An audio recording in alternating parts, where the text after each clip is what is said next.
আসসালামু আলাইকুম, আশা করি সবাই ভালো আছেন। আজকের ভিডিওতে কথা বলবো জাতীয় বিশ্ববিদ্যালয়ের একাডেমিক ট্রান্সক্রিপ্ট কিভাবে তুলবেন, অনলাইন অ্যাপ্লিকেশন কিভাবে করবেন, আর তারপর কি করতে হবে অ্যাপ্লিকেশনের পরে সম্পূর্ণ ভিডিও নিয়ে আছে আমি রুবেল হোসাইন, সাথেই থাকবেন। প্রথমে আপনাদের প্রথম যেই কাজ সেটা হলো আপনাদের ট্রান্সক্রিপ্টের যেই ডিটেলস আপনার ফর্ম আছে ওটা আপনার ফিল আপ করতে হবে। যেমন দেখাচ্ছি আপনাকে, এরকম ট্রান্সক্রিপ্ট একটা ফর্ম আছে, ওই ফর্মটা আপনারা ফিল আপ করতে হবে। আপনার ডিটেলস দিয়ে সম্পূর্ণ সকল সাবজেক্ট এখানে লিখতে হবে, লিখে আপনার মার্কসও লিখতে হবে। লেখার পরে আপনারা আপনাদের কলেজ প্রিন্সিপাল থেকে সিল সিগনেচার নিতে হবে। তারপর আপনাদের প্রয়োজন হবে আপনাদের রেজিস্ট্রেশন কার্ড লাগবে, তারপর আপনার first year admit card, second year admit card, তারপর আপনার third year admit card, fourth year admit card, তারপরে আপনার মার্কশিট, তারপরে সার্টিফিকেট, তারপর হলো আপনার ইন্টারমিডিয়েট সার্টিফিকেট, এইচএসসি সার্টিফিকেট। এগুলো রেডি হওয়ার পরে আপনি ফাইল আলাদা আলাদা আপলোড দিতে পারবেন অথবা একসাথে মার্জ করে আপলোড দিতে পারবেন। তারপর ফার্স্ট হলো আপনার ফাইলস রেডি হলে তারপর আপনাদের এখন অনলাইন অ্যাপ্লিকেশন করতে হবে। এই জন্য আপনার যে কোনো একটা ব্রাউজারে চলে যাবেন, চলে যাওয়ার পরে আপনারা student log in Google search করলেও পাবেন, অথবা আমি ডেসক্রিপশন বক্সে আপনাদের লিঙ্কটা দিয়ে দিব। তারপর আপনারা এখান থেকে আপনার রেজিস্ট্রেশন, স্টুডেন্ট রেজিস্ট্রেশন বাটনে ক্লিক করবেন। ক্লিক করার পরে এখানে আপনারা যে কোর্স আপনারা এই কোর্সগুলো সিলেক্ট করবেন। যেহেতু এটা অনার্স, তাহলে আমি অনার্স সিলেক্ট করলাম, bachelor degree honours. Honours session হলো আপনার 8-9 সেশন হলো 8-9। তারপর আপনার রেজিস্ট্রেশন নাম্বারটা দিয়ে দিবেন। তারপর রেজিস্ট্রেশন বাটনে ক্লিক করবেন। তারপর আপনার এরকম ইন্টারফেস দেখতে পারবেন, আপনাদের নামগুলো শো করবে, এখানে কলেজের নাম সবগুলো শো করবে। তারপর আপনার প্রসিড বাটনে ক্লিক করবেন। এখানে আপনাদের আইডি থাকবে, আর এখানে আপনারা নিজের মতো করে আপনাদের পাসওয়ার্ড সেট করে নেবেন, মোবাইল নাম্বার দিবেন, ইমেল অ্যাড্রেস দিবেন, আপনার জেন্ডার সিলেক্ট করে আপনারা ক্যাপচা দিয়ে সেভ করে নেবেন। সেভ করে দেওয়ার পরে সেভ করার পরে আপনার আইডিটা অবশ্যই আগে কপি করে রেখে দিবেন।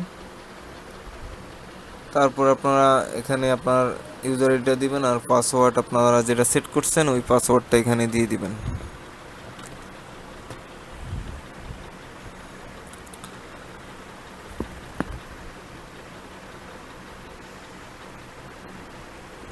এখন তারপর আপনারা যেটা করবেন যে আপনাদের প্রথমে এরকম ইন্টারফেস থাকবে না।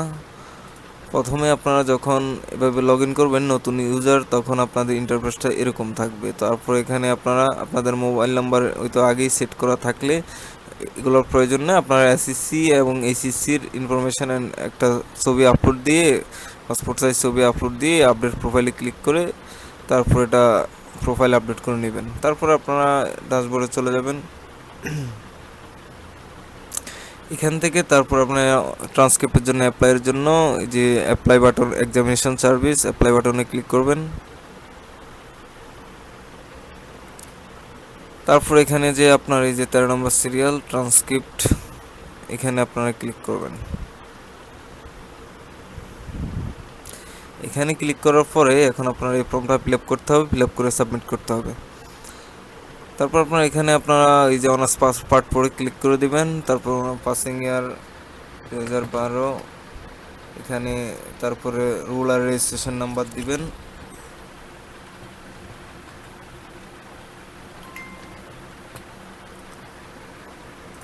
তারপর আপনার রেজিস্ট্রেশন নাম্বারটা দিয়ে দিবেন এখানে রুল দেওয়ার পরে। তারপরে আপনার কোর্সের নাম লিখে দিবেন, বিবিএস অনার্স।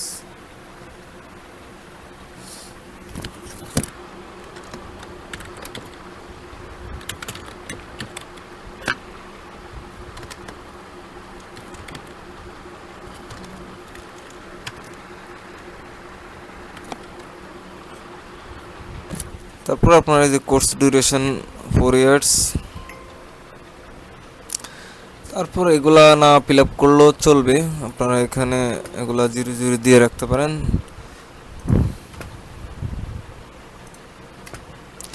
তারপর আপনারা যে ফাইলটা রেডি করছেন ওই ফাইলটা, যেমন এই ফাইলটা আপনার সবগুলো ডকুমেন্টস একসাথে করতে পারবেন, অথবা আপনারা এখানে অ্যাড মোরে ক্লিক করে আলাদা আলাদা ডকুমেন্টস আপলোড করতে পারবেন। তারপর আপনারা এই যে প্রসিড বাটনে ক্লিক করবেন।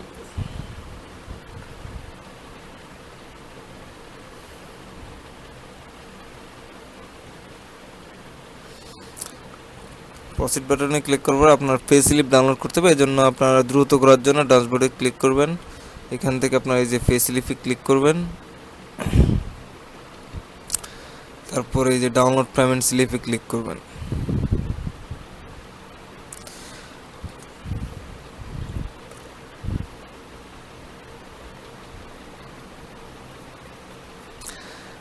এখন আপনারা এই যে 2 পেজের পেমেন্ট স্লিপ, এটা আপনারা প্রিন্ট করে নেবেন। প্রিন্ট করে আপনার যে কোনো সোনালী ব্যাংকের শাখায় 706 টাকা জমা দিবেন। জমা দিলে তারপর আপনার আপাতত কাজ শেষ। তারপর আপনারা ওই যে ইউজার আইডি পাসওয়ার্ডটা পাইছিলেন ওইটা আপনারা রেকর্ডে রেখে দিবেন। রেখে দেওয়ার পরে আপনারা যখন স্ট্যাটাস চেক করবেন, টাকা জমা দেওয়ার পরে 2-3 দিন পরে স্ট্যাটাস চেক করবেন। মিনিমাম আপনাদের 10 থেকে 12 দিন সময় লাগতে পারে। তারপর আপনার এখানে স্ট্যাটাসে যখন প্রিন্টেড লেখা আসবে, এরকম প্রিন্টেড লেখা আসবে, তখন আপনারা জাতীয় বিশ্ববিদ্যালয় থেকে তুলে নেবেন স্লিপ দিয়ে। টাকা জমা দিয়েছেন যে স্লিপটা, ওই স্লিপটা দিয়ে জমা দিবেন। স্লিপের কপিটা নিয়ে এসে তুলে নিয়ে যাবেন।